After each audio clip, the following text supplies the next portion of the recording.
Assalamualaikum warahmatullahi wabarakatuh. Bismillah, alhamdulillah, wassalatu wassalamu ala rasulillah. Amma ba'da, fala haula wala quwwata illa billah.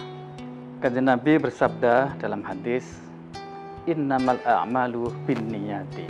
Sesungguhnya apapun yang kita lakukan di dunia ini tergantung kepada niatnya.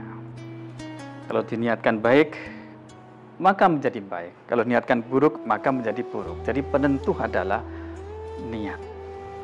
Karena itulah fungsi niat itu ada beberapa. Yang pertama adalah tamyizul bainal ibadah wal adat. Niat fungsinya untuk membedakan antara perilaku yang termasuk ibadah dengan perilaku yang termasuk sekedar adat yang bukan ibadah. Contohnya misalnya ada orang olahraga seperti ini. Apakah ini ibadah atau tidak? Kalau lihat zahirnya saja, ya bukan.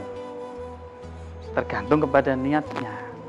Kalau misalnya olahraga seperti niatnya untuk menjaga kebugaran, menjaga kesehatan, agar ibadahnya kuat, semakin serius, semakin baik, maka olahraganya itu pengantar untuk menjadi ibadah yang baik, dan itu termasuk ibadah.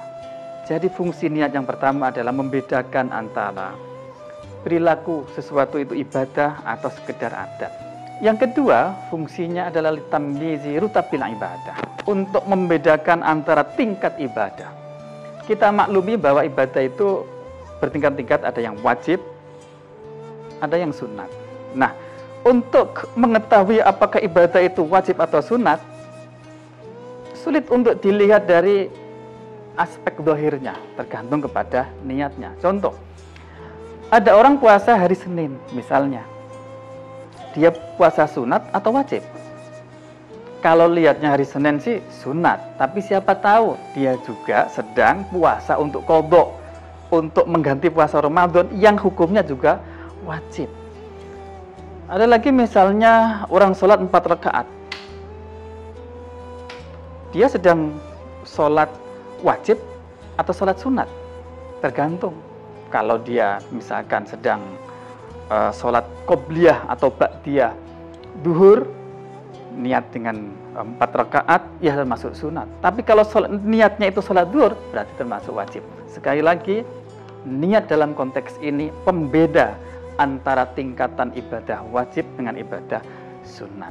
Nah, satu lagi, niat juga dapat mempengaruhi sejauh mana nanti kita dapat pahala yang banyak. Karena itulah lanjutan hadis itu adalah wa innama likulli imri'in ma nawah, bahwa setiap orang akan mendapatkan pahala sesuai dengan apa yang diniatkan. Niatnya banyak, dapat banyak. Niat sedikit, dapat sedikit. Contoh misalnya ketika kita jamaah ke masjid, niat jamaah saja itu ada pahalanya.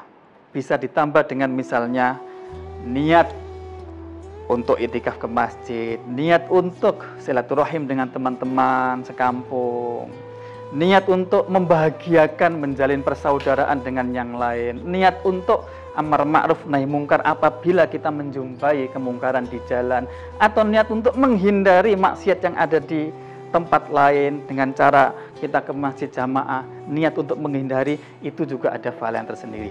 Jadi dengan niat kita bisa menjadikan suatu perbuatan yang kelihatannya adat atau kebiasaan-kebiasaan saja itu menjadi bernilai ibadah.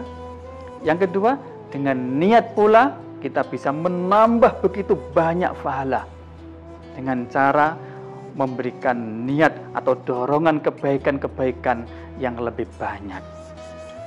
Semoga usia kita yang sedikit ini, dengan kita memanage niat, menjadi punya pengaruh ibadah pahala yang begitu banyak untuk menghadap Allah Subhanahu wa Ta'ala.